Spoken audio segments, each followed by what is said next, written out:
Muy buenos días, amada iglesia, ¿cómo están? Qué bueno. Bueno, para mí es un gusto poder estar aquí acompañándoles esta mañana y poder compartir la palabra junto a mi esposo, quien normalmente suele estar aquí, y hoy nos ha tocado estar en conjunto. Hemos preparado un pequeño mensaje tanto para los jóvenes como para sus padres y mentores. Y hemos enlistado algunas cosas que creemos Dios nos ha dicho que compartamos con ustedes el día de hoy. Quisiera que me vuelvan a levantar las manos los jóvenes, aquellos que estén desde los 12 hasta los 25. No tengan vergüenza, levanten su mano. Chévere. Hoy hay palabra para ustedes. Amén. Hoy hay palabra para ustedes. Muy bien. Ahora levántenme la mano los que son padres, abuelos o tíos de un joven. Hoy hay palabra para ustedes. Amén. Y ahora levanten la mano los que no entraron ninguno de esos dos grupos. Ya, pueden retirarse. No, mentira. También hay palabra para ustedes el día de hoy. Amén. Amén. Muy bien. Vamos a empezar. Quisiera que presten atención a una pequeña historia que les voy a contar. Hace muchísimo tiempo, en un pueblito donde no existían tantas cosas como las que tenemos ahorita, micrófonos, sonido, escenarios, luces, vivía un joven creyente, un joven que tenía su fe arraigada en el Señor. Esa fe no fue fundada por su propia cuenta, esa fe fue fundada gracias a dos mujeres muy especiales que él tuvo en su vida, y esas mujeres fueron su abuela y su mamá, quienes lo educaron y lo formaron para que crezca en los caminos del Señor. Este joven era un tanto conocido en el pueblo donde él vivía. Las personas sabían quién era él, sabían los dones, sabían de su fe, sabían de lo bueno que él era a tan corta edad. Un día llega a este pueblito una persona, un señor, con un llamado muy claro y con el anhelo de encontrar personas que estén dispuestas a ser enseñables, con ese corazón humilde a poder aprender, a poder crecer en la palabra. Y escucha que en el pueblo hay personas, o en general el pueblo, están hablando de este joven en particular. Y pues le llama la atención. Lo conoce y identifica quién es este muchacho de quien el pueblo hablaba y de quien se decía que su fe era muy grande y que confiaba en el Señor y creía en el Señor. ¿Qué es lo que decide hacer este señor que llegó al pueblo? Es llevárselo con él. Decide llevárselo para poderle enseñar a predicar, poderle enseñar a discipular, poderle enseñar a cómo hacerse cargo tal vez de una congregación y de una comunidad. Esto significaron muchísimas cosas para las personas que estaban inmersas en esta historia. Para el joven significó que tenía que dejar su lugar seguro, era salir del pueblo, del lugar donde él vivía, dejar a su madre y a su abuela e irse a lo incierto. Para las mujeres que lo criaron y que fomentaron la fe en él, significó soltarlo, dejarlo ir y confiar en lo que el Señor iba a hacer en la vida de él. Y para este hombre que lo adoptó y lo llamó, significó asumir una responsabilidad, porque no únicamente se lo estaba llevando y lo estaba sacando del pueblo, significaba que ahora él tenía que cuidar de este joven y tenía que formarlo y lo tenía que mentorear.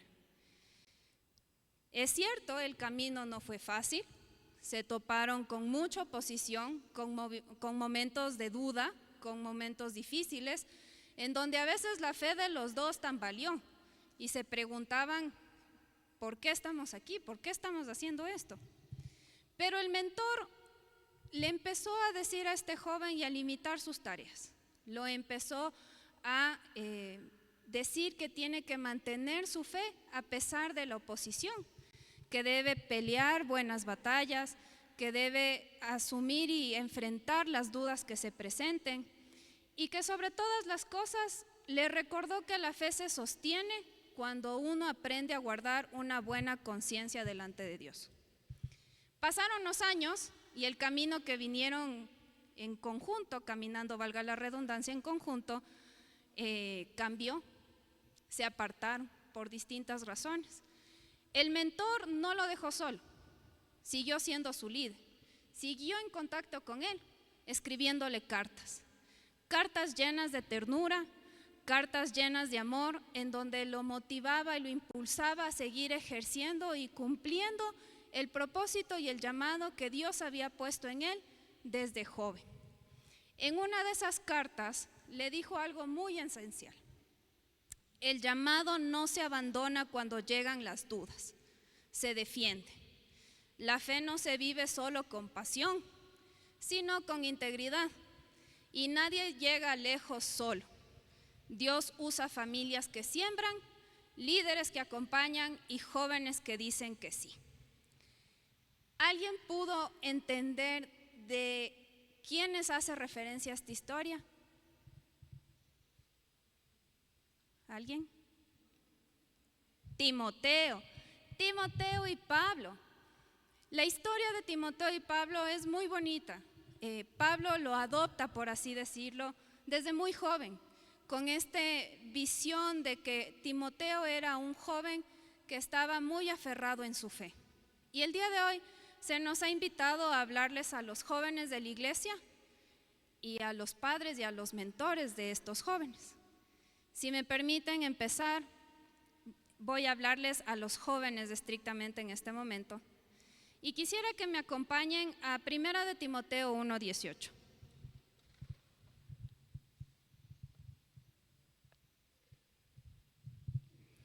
La palabra de Dios dice en 1 de Timoteo 1:18: Timoteo, hijo mío, te doy este encargo porque tengo en cuenta las profecías que antes se hicieron acerca de ti, desde que, apoyado en ellas, pelees la buena batalla y mantengas la fe y una buena conciencia. Por no hacerle caso a su conciencia, algunos han naufragado en la fe.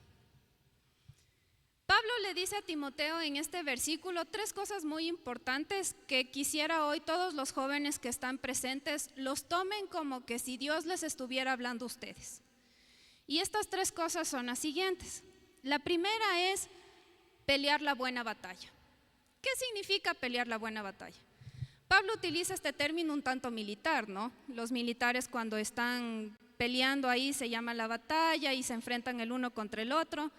Pero cuando Pablo le dice pelea la buena batalla, le decía a Timoteo, ¿frente a quién te estás enfrentando? Y su lucha, jóvenes, es contra el mundo. Pero deben de tener en cuenta que ustedes tienen una perspectiva eterna. ¿Y por qué su perspectiva es eterna? Hay 2 cosas muy importantes en su vida. La primera es el propósito. El Señor los ha puesto aquí y los ha traído el día de hoy aquí y están en este mundo con un propósito sumamente claro y muchísimo más eterno de lo que ustedes se puedan imaginar. Nada de nuestra vida y nada de lo que nosotros somos es mera coincidencia o porque aparecimos aquí porque sí. Sus vidas tienen un propósito. Tal vez ese propósito Dios ya se los ha dicho. Ya les ha dicho que ustedes van a ser pastores, que van a ser tal vez misioneros, que van a ser adoradores, como vimos aquí algunos chicos en la banda. Puede ser que todavía Dios no te ha dicho con claridad qué es lo que quiere de ti, pero ten seguro que tienes un propósito en este mundo.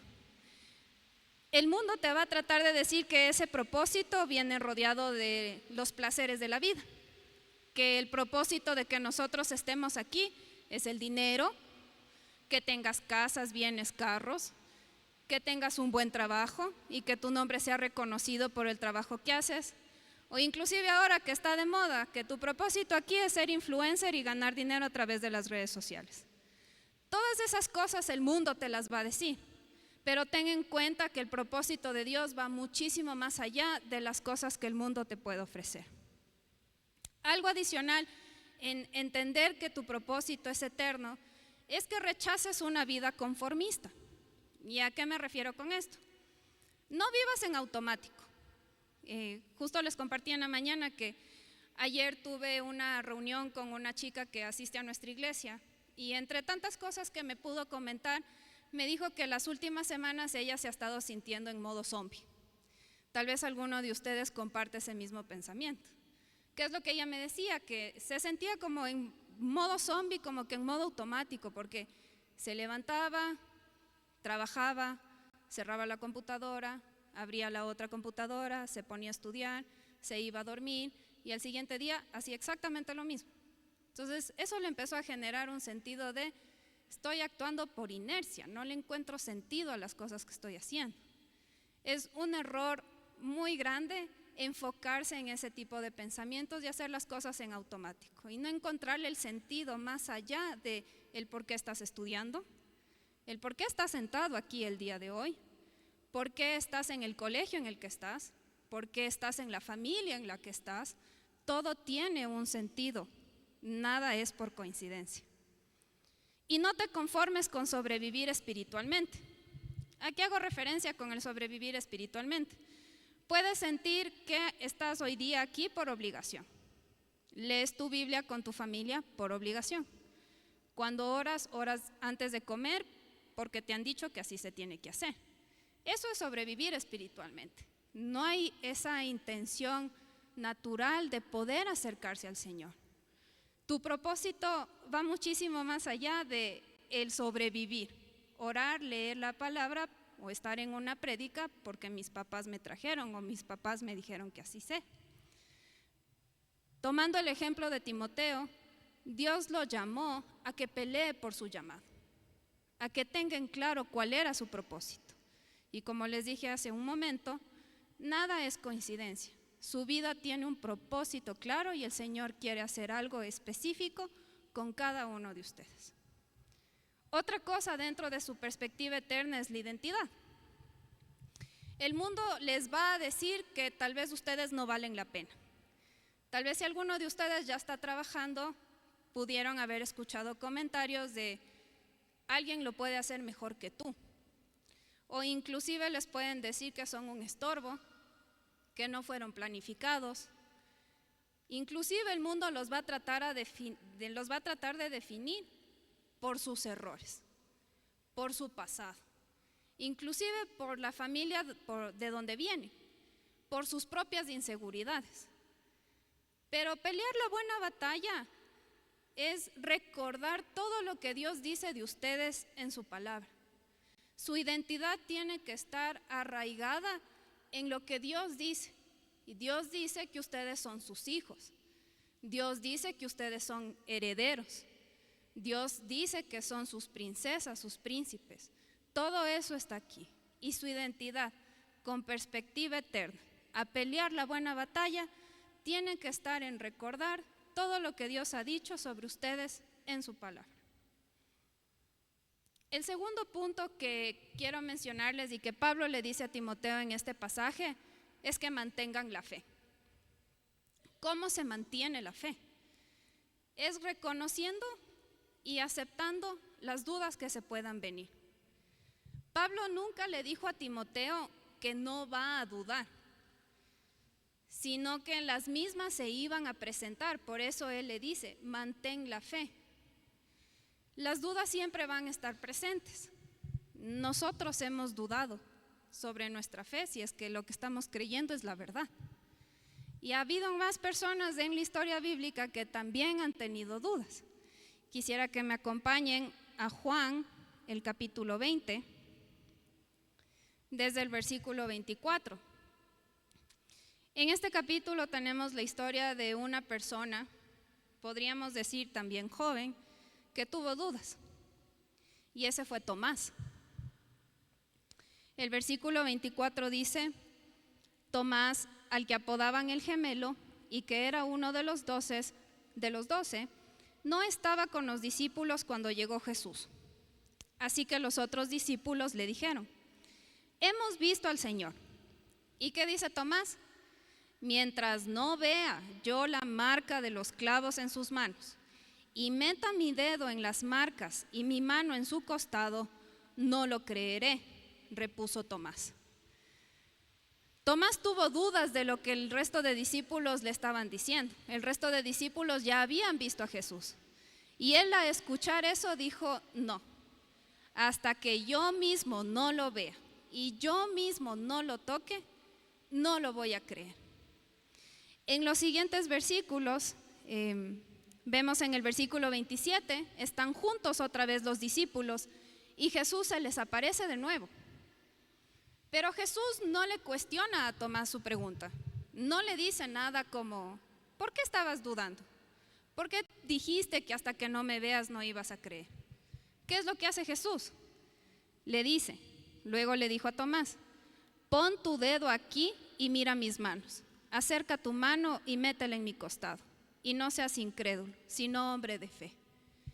Jesús en esto estaba validando un poco la pregunta que se hizo Tomás: hasta que yo no lo vea. Y Jesús automáticamente le dice: ok, mira las marcas de mis manos, pon tu mano en mi costado. No van a ser los primeros y los últimos que tengan dudas. Como les dije hace un momento, nosotros hemos tenido dudas sobre nuestra fe. Lo que está mal es que no las hagan y se ahoguen en las dudas.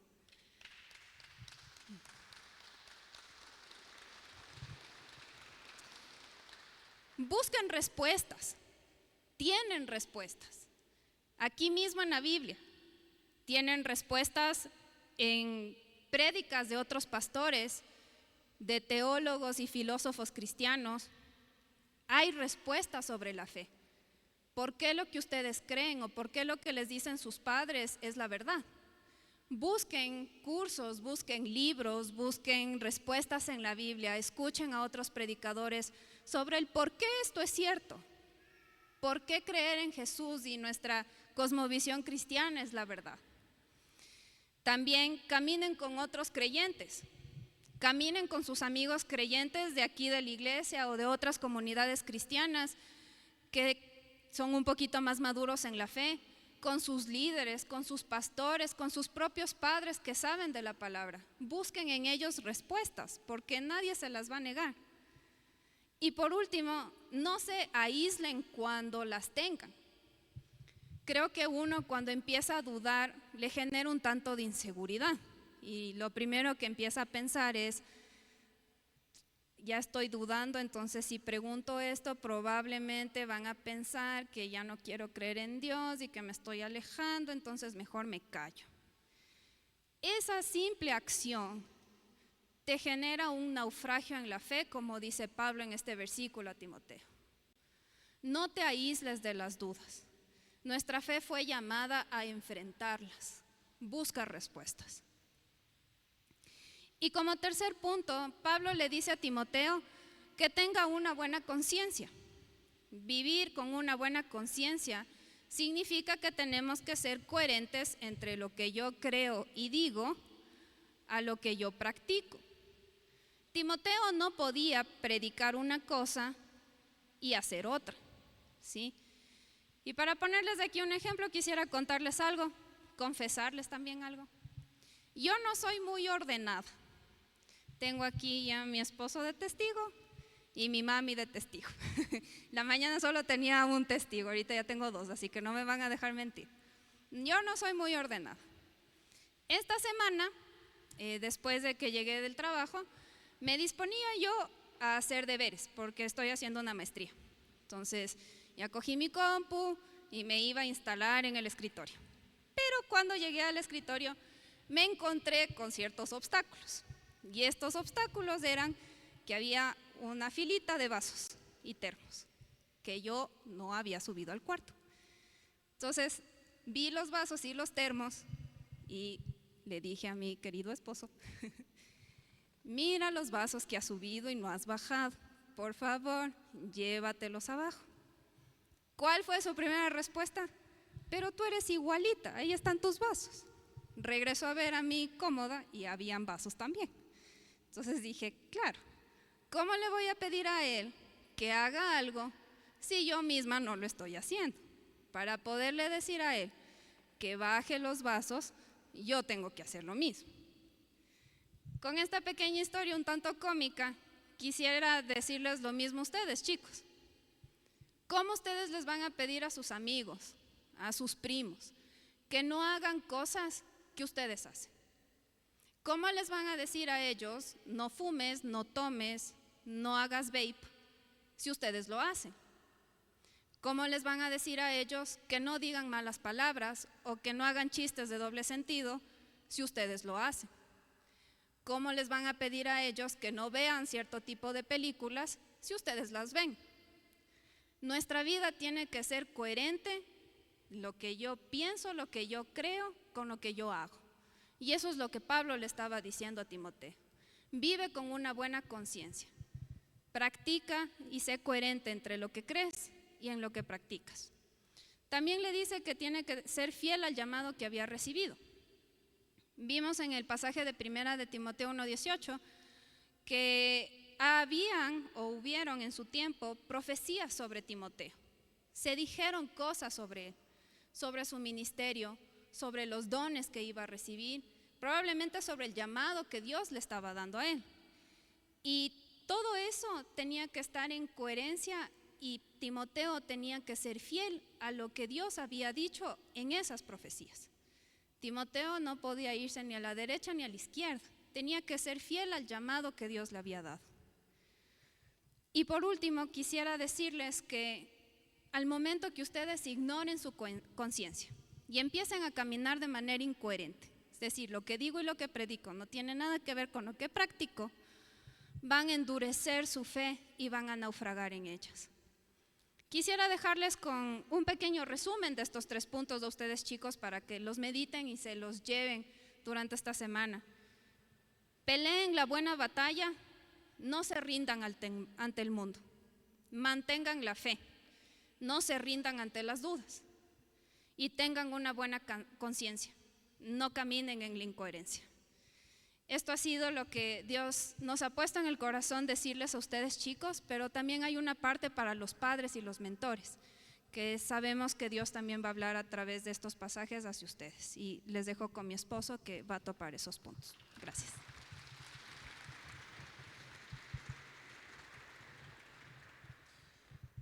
Hola. Hola. Este sí está chévere. Por si acaso, ya bajé los vasos y los termos, no se preocupe. Ya está todo ordenadito en nuestro cuarto ahora. El día de hoy también tenemos algo que compartir brevemente con los padres. Si tú eres un padre, si tú eres un tío, si tú eres un abuelito, una abuelita, o tal vez si solo eres un mentor de alguien que es menor a ti o un líder, es importante que entendamos que nosotros también tenemos responsabilidad cuando se habla de los chicos. Y quisiera mencionarles 3 puntos importantes, ahora que tal vez ya hablamos de los Timoteos. Quisiera que hablemos de los Pablos y de esas personas que nuevamente están tal vez mentoreando, o tienen hijos, o tienen sobrinos, o tienen nietos. Y quiero dejarles con 3 cosas que creo que nosotros debemos poner en práctica para poder ser esa iglesia generacional. Por eso es que llamamos a este tema la iglesia generacional, porque cada generación tiene una responsabilidad. Así que igual ustedes, chicos, si es que creen que se acabó esto para ustedes, no se preocupen, acuérdense tal vez de lo que les voy a decir, porque eventualmente cuando sean padres van a tener que aplicarlo. Si me acompañan, por favor, ahora vamos a 2 de Timoteo, capítulo 1, versículo 3. Estábamos en 1 de Timoteo, vámonos a 2 de Timoteo. Dice lo siguiente: al recordarte de día y de noche en mis oraciones, siempre doy gracias a Dios, a quien sirvo con una conciencia limpia, como lo hicieron mis antepasados. Pablo en este pasaje menciona algo importante que él hacía regularmente. Y no solo con Timoteo, estoy seguro que con todas las personas que él mentoreó a lo largo de su ministerio, él hizo lo mismo y nos llama a nosotros a hacer lo mismo. Y es el interceder por ellos. Pablo dice que recordaba a Timoteo día y noche en sus oraciones. Y a veces estas cosas chiquitas es las que nosotros pasamos por alto porque decimos, bueno, yo sí oro en mi casa, oramos cuando damos gracias por los alimentos, o cuando vamos a salir a nuestros trabajos, a nuestros estudios, o de vez en cuando me acuerdo de orar por mis hijos en las noches. Y no nos damos cuenta que esa disciplina que tenía Pablo tiene una influencia muy grande en lo espiritual. A veces creemos y decimos, bueno, voy a orar, ojalá Dios me escuche, ojalá Dios le cambie, ojalá Dios le dé lo que quiere, pero no realmente oramos con fe diciendo y creyendo que Dios puede hacer cosas grandes. No sé cuántos de ustedes tal vez recuerdan esta historia, la conté las primeras veces que tuve la oportunidad de compartir con ustedes, cuando todavía no estábamos en este lugar. Pero yo cuando era chiquitito, mis papás todavía no conocían del Señor. Ellos venían de hogares, digamos que eran de católicos, hablemos solo denominación, no practicantes. Entonces ellos se casaron, me tuvieron a mí, pero como toda pareja joven que inicia y no tiene una guía, no tiene al Señor, tuvieron muchos problemas. Muchos problemas. Ellos vivían en un departamento por allá por la Granda Centeno, y arriba de ellos vivía una pareja de pastores, ya de ancianos. Y mis padres tenían peleas constantes en el departamento. Yo no me acuerdo de esto es algo que ellos me contaban porque yo era pequeño, pero ellos peleaban mucho, se levantaban la voz. A veces había días donde mi mamá o mi papá solo salían del departamento por unos días y luego volvían. Y cuando llegó el tiempo en que ellos dejen de rentar ese departamento y luego se pasaron a rentar una casa, la pareja pastoral, viendo que ellos ya estaban saliendo, les cogió y les dijo, oigan, queremos que ustedes sepan que nosotros siempre hemos estado orando por ustedes. No nos acercamos a ustedes porque no nos dijo eso el Dios, solo nos dijo que oremos por ustedes. Así que ellos oraron y mis papás nunca supieron eso. Pero ¿saben qué es lo bonito de eso? Es que yo soy producto de esas oraciones. El hecho de que yo pueda estar aquí con ustedes compartiendo por personas que ni siquiera recuerdo en mi vida, es una demostración de que Dios hace cosas grandes con la gente que ora. No sé dónde está esa pareja. Mis papás dijeron que ya eran ancianos cuando ellos salieron de la casa, posiblemente ya murieron hace varios años. Pero lo que sí estoy seguro es que cuando yo me tope con ellos en el cielo, les voy a decir gracias. Gracias porque sus oraciones Dios las escuchó. Gracias porque las oraciones que hicieron por un niño que no tenían idea de en qué iba a resultar, Dios escuchó eso y Dios apartó a ese niño. Y ese niño tiene la oportunidad el día de hoy compartir con ustedes. Así que no tengan miedo de orar por las generaciones, no tengan miedo de orar por sus nietos, por sus hijos. No tengan miedo de orar por las esposas y los esposos que vienen para sus hijos. El hecho de que yo también pueda estar casado con mi esposa es porque mi mamá y mi suegra oraron por nosotros, sin ni siquiera conocernos. Entonces, punto número 1, recuerda interceder por tus hijos, por tus nietos, por tus sobrinos. Punto número 2, vamos a irnos al versículo que viene luego de eso, 2 de Timoteo 1:4. Dice lo siguiente: al acordarme de tus lágrimas, anhelo verte para llenarme de alegría. Pablo dice que se acordaba de las lágrimas de Timoteo, es decir, Pablo era empático con las situaciones que estaba pasando Timoteo, con sus angustias, con sus miedos, tal vez con su ira, porque a veces uno también llora de las iras. Pablo conocía cada una de esas situaciones y Pablo era empático con Timoteo.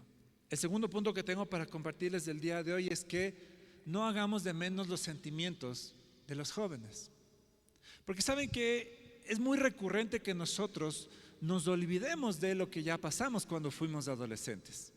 Y eso que lo digo yo, que no pasé mi adolescencia hace mucho, pero uno a veces olvida esos cambios hormonales y esos estados donde uno está súper feliz un día y al otro feliz está con una cara de amargado terrible y al otro día quiere llorar por todo. Y a veces como adultos nos olvidamos de empatizar con ellos y decimos, es que está en la edad del burro, ya se le ha de pasar. O, debe tener hambre porque está creciendo, dale algo de comer, dale un sándwich y ya se le ha de pasar. O a las chicas a veces es como que, está en su etapa de menstruación, tráele un vasito de agua o tráele un té y déjale encerrada en el cuarto y ya se le ha de pasar. O mándale a caminar, yo qué sé. Ese tipo de actitudes lo único que generan es que bloqueemos esa empatía y esa conexión que Dios quiere que tengamos con los adolescentes. Porque sí, es verdad que los adolescentes son, y fuimos, porque todos fuimos adolescentes, un mar de emociones. Pero eso no implica que yo deba desconectarme de esas emociones. Porque muchas veces los adolescentes lo que sí van a recordar, y lo digo por experiencia, es aquellas personas que no me hicieron de menos, que no me hicieron a un lado, o que no se burlaron de mí y que en cambio tomaron un tiempo para entender lo que estaba pasando, tomaron un tiempo para entender el por qué estaba molesto, así sea por una tontería, pero estuvieron ahí para escucharme. Entonces, número 2, no hagas de menos sus sentimientos. Y número 3, quiero que vayan conmigo un poquito más abajo, en 2 de Timoteo 1, versículo 13, dice lo siguiente: con amor, con fe y amor en Cristo Jesús, sigue el ejemplo de la sana doctrina que de mí aprendiste.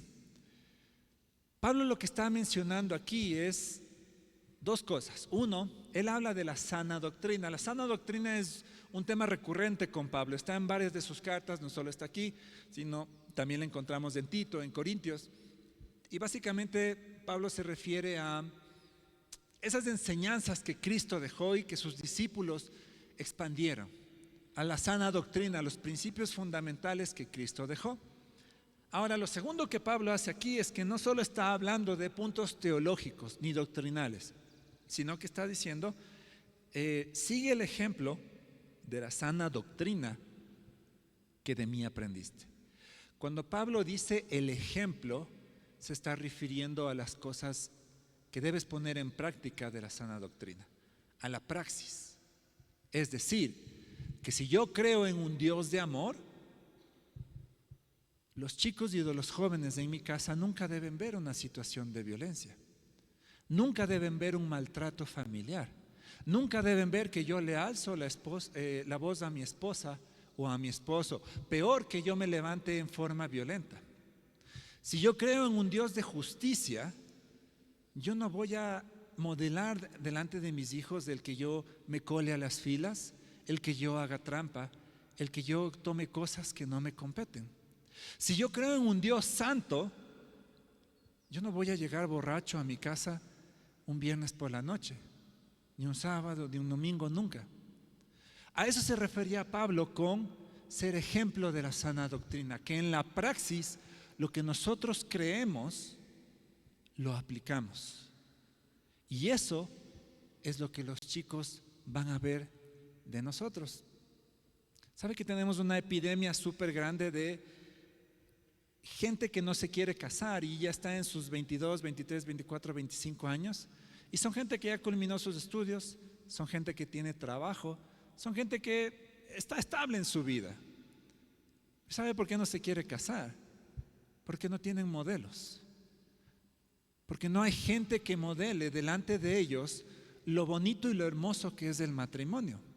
Porque no hay gente que se pare delante de ellos y les digan, oigan, yo me casé cuando tenía su edad y 30 años después sigo con la misma persona y la sigo amando cada día de mi vida como el día en el que me paré en el altar con esa persona. Entonces, seamos ejemplos de esa sana doctrina. Y para terminar, quiero hacer algo práctico. Si ustedes recuerdan, mi esposa empezó con un versículo. Les voy a volver a leer para que tenga sentido. Timoteo, hijo mío, te doy este encargo porque tengo en cuenta las profecías que antes se hicieron acerca de ti. No sé cuántos de ustedes se pusieron a pensar qué profecía se dijo de Timoteo. Bueno, hay dos versículos que nos dan un poco de claritud. Primera Timoteo 4:14 dice lo siguiente: no descuides el don que recibiste mediante profecía, cuando los líderes de la iglesia te impusieron manos. Y 2 Timoteo 1:6 dice lo siguiente: por eso te recomiendo que avives la llama del don de Dios que recibiste cuando te impuse las manos. Entonces, en base a estos versículos nosotros podemos construir un poco a qué se refería Pablo. Número uno, que existía un don, que Timoteo había recibido un don. ¿Quién es el que le dio el don? El Espíritu Santo. Entonces, las personas y los ancianos de la iglesia aprendieron a ver y a reconocer ese don en Timoteo. Número dos, hubo profecía. A veces cuando nosotros escuchamos la palabra profecía creemos que simplemente son aseveraciones sobre eventos futuros, pero no necesariamente la Biblia utiliza esa palabra siempre en ese sentido. A veces profecía se habla de palabra que viene al hombre y que trae consuelo, exhortación, dirección a personas en ese mismo lugar. Y en este caso la palabra profecía se está usando en ese contexto. La gente aprendió a ver el don que tenía Timoteo y trajo profecía sobre ello, es decir, trajeron confirmación sobre el don que tenía Timoteo. ¿Cuál era ese don? Muy probablemente era un don pastoral, era un don de enseñanza, era un don de liderazgo, porque Timoteo se quedó a cargo de una congregación cuando fue muy joven. Y luego de eso, ¿qué pasó? Se narra de estos pasajes que los ancianos se reunieron, es decir, la gente que ya estuvo varios años en la iglesia, se reunieron e impusieron sus manos a Timoteo. La imposición de manos no siempre tiene que ver con una experiencia sobrenatural. A veces en la Biblia se usa la imposición de manos para reconocer la autoridad que Dios ha dado a alguien delante de la congregación. Ustedes si alguna vez tal vez han visto cuando llega un nuevo pastor se le impone manos para que empiece su ministerio. O tal vez también se usa para traspasar esa autoridad. Cuando hay un pastor que está saliendo y un pastor que está viniendo, se le imponen las manos a los dos para que haya esa transición. En el caso de Timoteo parece que esta fue la idea de reconocer delante de la congregación ese don que el Espíritu Santo ya le había dado. Así que el día de hoy vamos a poner en práctica esto.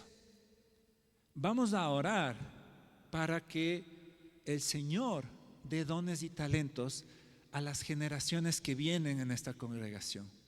Vamos a orar para que el Señor dé don de predicación, de enseñanza, de misericordia, de alabanza, para que Dios traiga esos dones y el resto de la congregación vamos a ser las personas que vamos a imponer las manos sobre los chicos. Así que vamos a ponernos todos de pie. Voy a orar, ¿sí? Voy a orar y luego de eso vamos a hacer algo práctico, ¿sí? Ya les voy a dar las instrucciones, ¿sí? Padre, te damos gracias por este día, te damos gracias porque tú eres un Dios bueno, Señor. Te damos gracias porque tu misericordia es grande. Y te damos gracias porque el día de hoy podemos tener palabra para los jóvenes, pero también para los adultos, Señor. Te damos gracias porque en este tiempo que se viene, Señor, queremos consagrar delante de ti las siguientes generaciones. Queremos reconocer delante de ti los dones y talentos que tú has puesto en cada uno de los chicos y de las chicas aquí presentes, Padre. Queremos también usar este tiempo, Señor, para pedirte perdón si es que hemos hecho algo indebido delante de ti, si es que hemos hecho a un lado tal vez a nuestros hijos, a nuestros nietos, a nuestros sobrinos, si es que no hemos sido empáticos con ellos, si es que los hemos maltratado, Señor, que este también sea un tiempo de reconciliación entre padres e hijos, Señor, y que también sea un tiempo de compromiso en donde la gente que ya tenemos un poco más de edad, nos comprometemos a modelar esa sana doctrina, esa doctrina que viene de ti. Esa doctrina que tú, Señor Jesús, trajiste y quieres que las personas practiquen, Señor. Padre, te doy gracias por lo bueno que tú eres y te doy gracias, Padre, por las bendiciones que tú vas a traer a través de las personas. Así que, Señor, ponemos este tiempo delante de ti, ponemos lo que vamos a hacer delante de ti y ponemos este momento en tus manos. Ahora, en esa misma